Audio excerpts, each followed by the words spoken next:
Hey guys, thanks for joining me today. Today we're going to diagnose a windshield washer pump to see if it's good or bad, and then we'll follow it up with a correct repair. So how many times have you gotten in your vehicle and you've called for washer fluid and nothing's happening? So assuming that you've already checked the fluid level in the reservoir, we're going to check out the electrical side of it. So here we go. Okay guys, so what we need to do is locate the windshield washer pump fuse.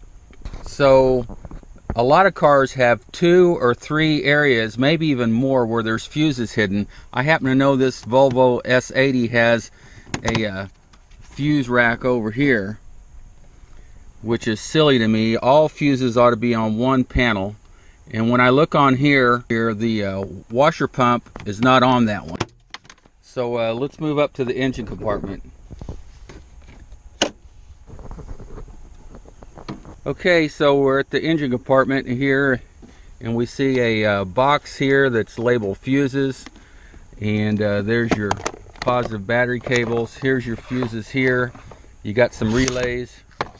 So we'll look in here, and you'll see that number 16 here, front washer headlamp wiper. So we have one fuse that works the headlamp wipers. Not all vehicles have little wiper blades for the headlights, but this one does. So it runs off the same fuse. So this is a quick way of testing to see if the fuse is good. We could pull the fuse, and I don't like doing visual inspections of the fuses. So this fuse looks good, but I had them come loose over here right next to that lug, and they look good but will fool you. So we'll put that one back. So since we know on this particular model that the wiper blades and the washer pump run off the same fuse, all we have to do is go in and pull for washer fluid, and if the wiper blade moves, then we know that the fuse is good. Okay guys, since the washing motor and the wiper blades are on the same fuse, if I call for washing fluid and this wiper moves, then we know the fuse is okay. So I can see that from the driver's door if I'm standing up. So that tells me the fuse is okay. But if your car doesn't have a wiper blade where you can do a quick check like that, then I'll show you how to check the fuse. Our front washer and headlamp wiper fuse is located at the number 16 spot. So we're just simply going to look for the numbers here. So it goes 1 through 8 here, and here's number 16. So it's this one right here. So you can check this in a couple of different ways. I like using just a simple 12-volt test light, and these are like $5-6 like at Harbor Freight, and you know, at your automotive supply houses they're like 15. But it's just a simple little test light. A lot of people don't know that those lugs come all the way through the end of the fuse, so you can easily check right here.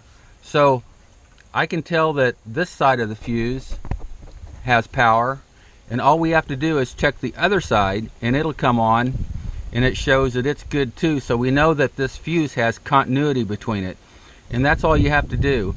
So some vehicles you have to make sure the key is in the on position to check that, and others you can just check it with the key off. So this tells me that the fuse is good.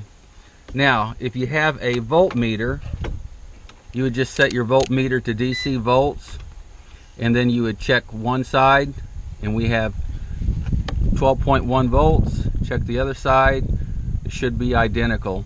And then so we know the fuse is good. So what we'll do is we'll go down to the pump, and we'll make sure that the pump is getting voltage.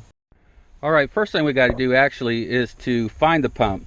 And most generally, especially the new vehicles anymore, the pump is attached to the bottom of the reservoir. So we're on the bottom side of the windshield washer reservoir, and right here, right there, is the pump.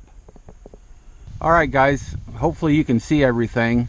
So I'm using this little body panel tool. You can get these at Harbor Freight, like a set of 4 or 5 for like $7. And these work really good on getting vacuum hoses off and like these washer hoses off.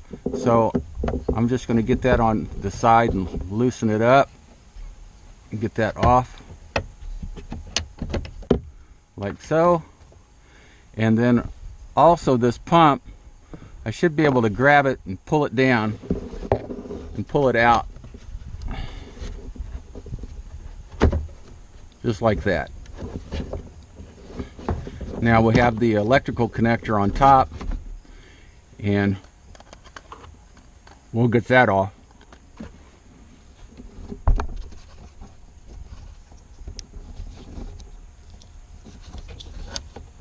Okay. All right, so now we have the pump off. But should we just go ahead and replace the pump? Maybe the pump's good, maybe it's the wiring. So let's check out this wiring, make sure it's getting fed some juice. What you want to do also before you use your test lamp is touch it to something that's known good. Make sure that the light comes on before you start testing things, because you may not have the other end on ground very good. What we're going to do, there's shouldn't be any voltage here at all, and so we're going to touch this side here, no light. This pin, no light. So but now we need to find out with the lever calling for washer fluid, we need to get at least one of these sides here has got to have 12 volts to it. Okay guys, whenever we call for washer fluid, one of those pins out there on that connector should heat up to battery voltage. We need to hold this in place so we can check for voltage out there. So it's just a simple tape job here. Now one of those pins out there should be hot. So let's go check that out. Okay guys, so right here we should have 12 volts on one side of this pin. Alright, we've got 12 volts there and nothing there. So this side is the ground, this side's the hot.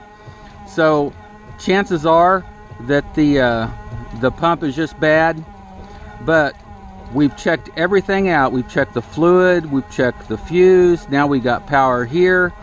The only thing that we haven't checked is, do we have a good ground? Because you can have 12 volts on this side, and if you don't have a ground to finish the circuit, that pump won't come on. So we need to make sure that we have continuity between this pin and the body ground or battery ground. So if we have that, we can be sure that that pump is bad.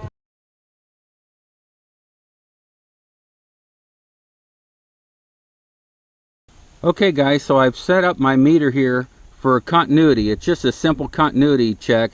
It's just going to beep if we have continuity. So I've set the one lead. It doesn't matter when you're doing a continuity check on a meter what lead you have to what, unless you're checking out a diode. But we're just checking to see if we have a circuit to ground. So we're listening for a beep on this ground side. Okay, so I know that we have ground here and we have 12 volts on this side, so that means the motor's bad. Alright guys, so we know we need a new pump. So I went to my local O'Reilly's website and I found one. It's 20 bucks and it's in stock, but it's a generic model. You see how it's just got some pigtails off of it and a couple of 3M splice connectors, and I need one with this connector. Now, would that one work? Yeah, I could just splice into my existing wires, but I don't like doing that. One is, these 3M splice connectors totally suck. They work for about a year and then they start loosening up and they get water in them. I don't care how much you tape them up or throw silicone grease in there. I have wired so many trailer lights with this, only for the trailers to come back in a year or two and the light's not working, and it's these connectors here. If you're going to do any splicing, I recommend, if you're going to buy this pump, to cut into the wiring and put a shrink tube on it and solder it. That's the best connection and really the only connection you should use. But anyway, let's look past that. What surprised me was how many models takes this style of pump. And so I printed that off. Okay, so you can see that it fits everything from Acura, Chevy, Ferrari, Ford, Hyundai, Jaguar, Kia, all the way down here, Land Rover, Lexus, Pontiac, and here's mine, Volvo. So this pump fits a ton of different vehicles. But what I'm telling you to do, if possible, don't buy this pump. Buy one with the correct connection on the end, and it'll save you a lot of headaches. So what I want to show you here is that I found one on eBay, and it is the exact same model. I bet this one from Ford Motor Company. It says Fomaco, which is Ford Motor Company, was made in China.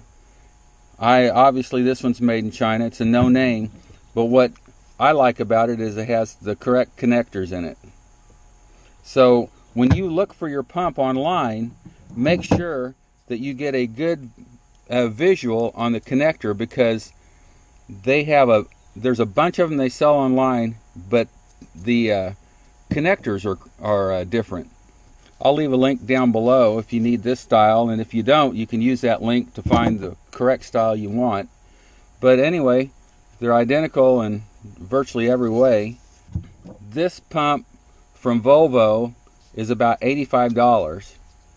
So you could buy 4 of these pumps, 5 of these pumps for about the same money. So you might just go ahead and buy 2 if it's your own vehicle.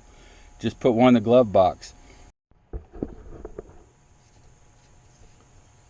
Alright, so we're going to put the connector on the new pump. Alright, so now we're going to install the pump and push it in that grommet.